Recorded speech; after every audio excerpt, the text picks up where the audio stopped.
नमस्ते मित्रों, मैं हूँ वैद्य जैनिशा। आप सबका हमारी YouTube चैनल पे स्वागत है। आज हम बात करने वाले हैं शरद ऋतुचर्या के बारे में। ये हमारा ऋतुचर्या सीरीज़ का लास्ट वीडियो है।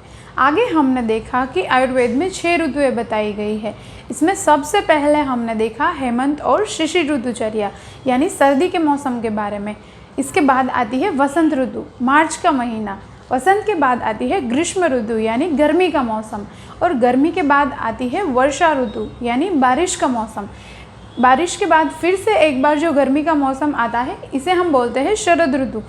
शरद ऋतु स्टार्ट होती है सितंबर के मध्य भाग से लेकर नवंबर के मध्य भाग तक। शरद ऋतु में क्या होता है कि सूर्य की जो गर्मी है वो बढ़ने लगती है, तो इससे शरीर में जलन होना, हाथ पैर में जलन होना, पेशाब में जलन होना, आँखों में जलन होना, नींद न आना, सिर दर्द होना, ये जो पित्त से रिलेटेड लक्षण है वो देखने को मिलते हैं।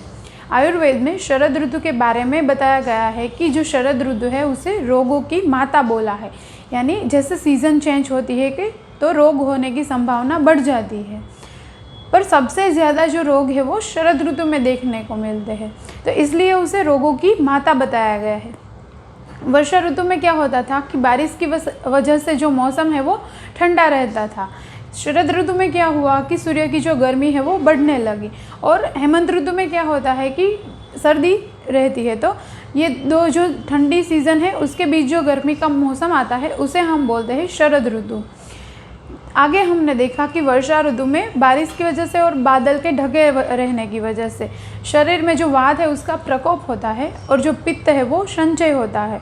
और जैसे ही सूर्य की किरणें बढ़ने लगती है, बादल चले जाते हैं, यानी कि शरद ऋतु आती है, तो शरीर में जो पित्त है वो बढ़ने लगता है, पित्त का प्रकोप रहता है। तो ये क्यों होता है कि जो पित्त है वो बनता है जल और अग्नि महाभूत से।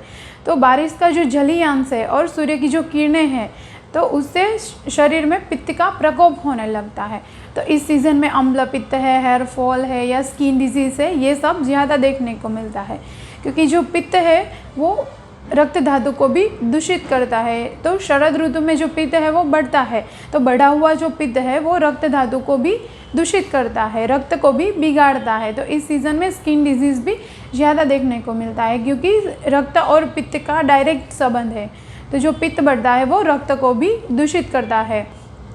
आगे हम देखते हैं कि शरद ऋतुचर्या में हमें खान पान में क्या ध्यान रखना है। तो शरद ऋतु में क्या होता है कि शरीर में जो पित्त है वो बढ़ता है। तो पित्त को बढ़ाने वाला जो भी आहार है, यानी कि जो तीखा है, तला हुआ है, मिर्च मसाले वाला है, वो हमें नहीं लेना है, या तो फिर कम से कम मात्रा में लेना है। तो फिर हमें कौन से रसों का सेवन ज़्यादा करना है। तो आयुर्वेद में 6 रस बताए गए हैं: मधुर, अम्ल, लवण, कटु, तिक्त और कषाय। तो इसमें जो 3 रस है पित्त को कम करने वाले, यानी मीठा, कसेला और कड़वा, ये हमें ज़्यादा लेना है, विशेष रूप से लेना है। और जो भी रस पित्त को बढ़ाने वाले हैं, यानी खट्टा है, नमकीन है और तीखा है, तो ये हमें नहीं लेना है।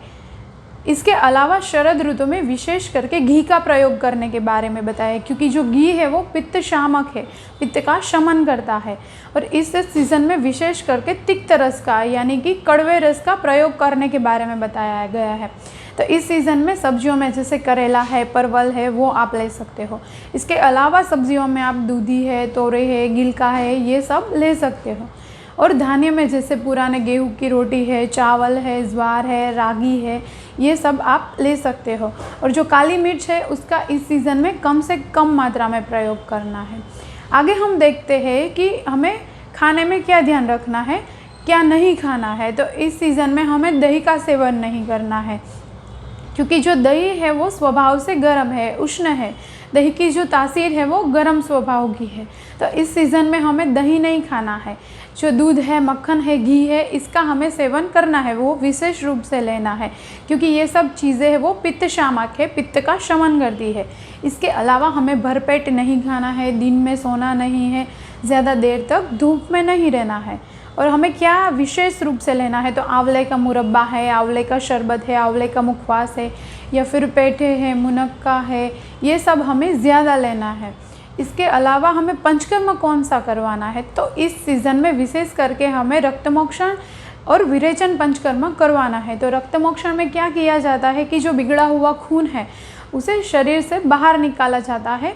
इसके अलावा पंचकर्म में विरेचन यानी कि जो बिगड़ा हुआ पित्त है उसे औषधियाँ देके जुलाब के द्वारा शरीर से बाहर निकाला जाता है। तो पंचकर्म करवाने के लिए आपको अपने नज़दीकी आयुर्वेद सेंटर का संपर्क करना है।